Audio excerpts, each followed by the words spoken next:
Good morning, all. Welcome back to my class. Today we are going to learn the rest of the story, The Fight. Before that, I am going to ask some questions to recall your memory.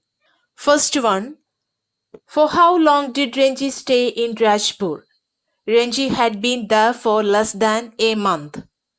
Second one, who was the other boy and what did he do to Renji? He observed that a tall and healthy boy was staring at him. He then scolded him for using the pool as he claimed that he owned the pool. Okay, then turn your textbook to page number 49. I am going to read the textbook, so look at the textbook. When Renji got home, he found it difficult to explain the cuts and bruises that showed on his face, leg, and arms. It was difficult to conceal the fact that he had been in an unusually violent fight, and his mother insisted on his staying at home for the rest of the day. That evening, though, he slipped out of the house and went to the bazaar, where he found comfort and solace in a bottle of vividly colored lemonade and a banana leaf full of hot, sweet jalebis. He had just finished the lemonade when he saw his adversary coming down the road. His first impulse was to turn away and look elsewhere. His second, to throw the lemonade bottle at his enemy. But he did neither of these things. Instead, he stood his ground and scowled at his passing adversary, and the warrior said nothing either but scowled back with equal ferocity. The next day was as hot as the previous one. Renji felt weak and lazy and not at all eager for a fight. His body was stiff and sore after the previous day's encounter, but he could not refuse the challenge. Not to turn up at the pool would be an acknowledgement of defeat. From the way he felt just then, he knew he would be beaten in another fight. But he could not acquiesce in his own defeat. He must defy his enemy to the last or outwit him, for only then could he gain his respect. If he surrendered now, he would be beaten for all time. But to fight and be beaten today left him free to fight and be beaten again. As long as he fought, he had a right to the pool in the forest. He was half hoping that the warrior would have forgotten the challenge. But these hopes were dashed when he saw his opponent sitting, stripped to the waist, on a rock on the other side of the pool. The warrior was rubbing oil on his body. He saw Renji beneath the sal trees and called a challenge across the waters of the pool. "Come over on this side and fight," he shouted. But Renji was not going to submit to any conditions laid down by his opponent. "Come this side and fight," he shouted back with equal vigor. "Swim across and fight me here," called the other. "Or perhaps you cannot swim the length of this pool." But Renji could have swum the length of the pool a dozen times without tiring, and here he could show the warrior his superiority. So slipping out of his vest, he dived straight into the water, cutting through it like a knife, and surfaced with hardly a splash. The warrior's mouth hung open in amazement. "You can dive?" he exclaimed. "It is easy," said Renji, treading water, waiting for a further challenge. "Can't you dive?" "No," said the other. "I jump straight in, but if you will tell me how, I will make a dive." "It is easy," said Renji. "Stand on the rock, stretch your arms out, and allow your head to displace your feet." The warrior stood up, stiff and straight, stretched out his arms, and threw himself into the water. He landed flat on his belly, with a crash that sent the birds screaming out of the trees. Renji dissolved into laughter. "Are you trying to empty the pool?" he asked, as the warrior came to the surface, spouting water like a small whale. "Wasn't it good?" asked the boy, evidently proud of his feat. "Not very good," said Renji. "You should have more practice. See, I will do it again." and pulling himself up on a rock, he executed another perfect dive. The other boy waited for him to come up, but swimming underwater, Renji circled him and came upon him from behind. "How did you do that?" asked the astonished youth. "Can't you swim underwater?" asked Renji. "No, but I will try it." The warrior made a tremendous effort to plunge to the bottom of the pool, and indeed he thought he had gone right down, though his bottom, like a duck's, remained above surface. Renji, however, did not discourage him. "It was not bad," he said, "but you need a lot of practice." "Will you teach me?" asked his enemy. "If you like, I will teach you." "You must teach me. If you do not teach me, I will beat you. Will you come here every day and teach me?" "If you like," said Renji. They had pulled themselves out of the water and were sitting side by side on a smooth grey rock. "My name is Suraj," said the warrior. "What is yours?" "It is Renji." "I am strong, am I not?" asked Suraj, bending his arms so that a ball of muscle stood up, stretching the white of his flesh. "You are strong," said Renji. "You are a real pahalwan. One day I will be the world's champion wrestler," said Suraj, slapping his thighs, which shook with the impact of his hand. He looked critically at Renji's hard, thin body. "You are quite strong yourself," he conceded, "but you are too bony. I know you people do not eat enough. You must come and have your food with me. I drink 1 seer of milk every day. We have got our own cow.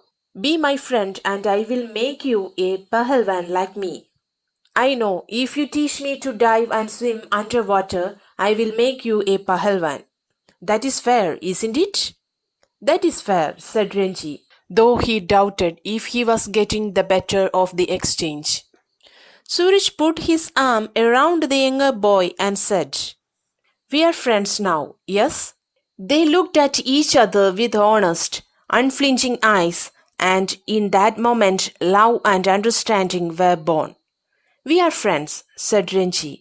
The birds had settled again in their branches and the pool was quiet and limpid in the shade of the sal trees. "It is our pool," said Suraj. "Nobody else can come here without our permission. Who would dare?" "Who would dare?" said Renji, smiling with the knowledge that he had won the day. "I am going to explain this part, so listen." When Renji reached home, he found himself stuck in a situation where it became difficult for him to explain the cuts and the injuries on his body. It became nearly impossible for him to hide that he had been in an uncommon rough fight. His mother asked him to stay indoors for the remaining part of the day. In the evening, he was able to slip out to the bazaar. There he took some lemonade and jalebis. When he had finished it, he saw the warrior coming down the road. At first he wanted to turn his head and look away. On second instant he wanted to throw the lemonade bottle at him, but he resisted and stood his ground and scowled at his enemy. The warrior said nothing, but scowled back with equal fierceness. The temperature of the next day was just as high as the previous day. Renji lacked the power and will to fight because he felt tired. His body was aching and he felt rigid because of the previous day's confrontation. Despite feeling this way, he could not afford to back off from the challenge. If he did not go near the pool that day, it would mean that he had accepted his loss. He was well aware that if he fought in this condition, he would anyway end up losing in a violent fight, but he could not sit quietly and see himself lose. In order to gain respect, he needed to win against his opponent or at least outsmart him. If he gave up, it would mean that he had accepted his defeat for lifetime. But if he showed up and even got beaten up by the other boy, it would set him free and he would fight again even if it meant being beaten up once more. But he knew that as long as he showed up for the fight, he reserved himself a right to swim in the pool in the forest, half hoping that the warrior must have forgotten about the fight. But his expectations were crushed when he saw the opponent rubbing on his body. Seeing Renji, he shouted a challenge. He asked Renji to come to his side and fight. Renji asked him to come to his side. The warrior boy ridiculed him. He said that Renji could not swim the length of that pool. The warrior provoked him. Thus Renji took out his vest, divided into the water, and cut through it like a knife. The warrior's mouth hung open in amazement. The warrior exclaimed with surprise how he could dive so well. He asked Renji if he could teach him how to dive. Renji told him that it was quite easy. He only needed to stand on the rock, stretch his arms out, and allow his head to displace his feet. The warrior did just as the fighter had suggested. Unfortunately, he landed straight on his belly, causing a collision that scared away the birds as they came out of the trees, screaming. Renji laughed a lot. The warrior came out of the pool, spouting water like a whale. Renji said that he wanted more practice. Then Renji executed another fine dive to teach him. It went on for some time. When the warrior waited for him to come up on the surface of water, Renji circled around him underwater and came upon him from behind. The warrior was surprised to know that Renji could even swim underwater. He was inclined towards trying it himself. But when he tired, he thought that he had successfully been under the water. But actually his bottom was above the surface, just as it happens in case of ducks. He asked Renji to come to the pool every day and teach him how to dive and swim underwater. Renji agreed. The two told their names to each other. Suraj said that he was strong. Renji agreed and said that he was a real pahalwan. Suraj said that he would become the world's champion wrestler. However, he said that Renji was bony. He invited him to have food with him. Suraj proposed a deal. If Renji taught him diving, he would make Renji a pahalwan too. Renji agreed it. Suraj put his arm around Renji and asked him if they were friends now. They looked into each other's eyes with complete honesty and without blinking. At that particular moment, love and understanding emerged between the two. Renji replied that they were friends indeed. But that time the birds that were scared away had come to the branches and the pool was still and clear under the shade of the sal trees. Suraj exclaimed that from now onwards no one else could come to their pool without their permission. He said, "Who would dare?" Renji repeated after him in agreement. "Who would dare?" as he smiled with the thought that he had conquered the day. That's all for the day. Thank you.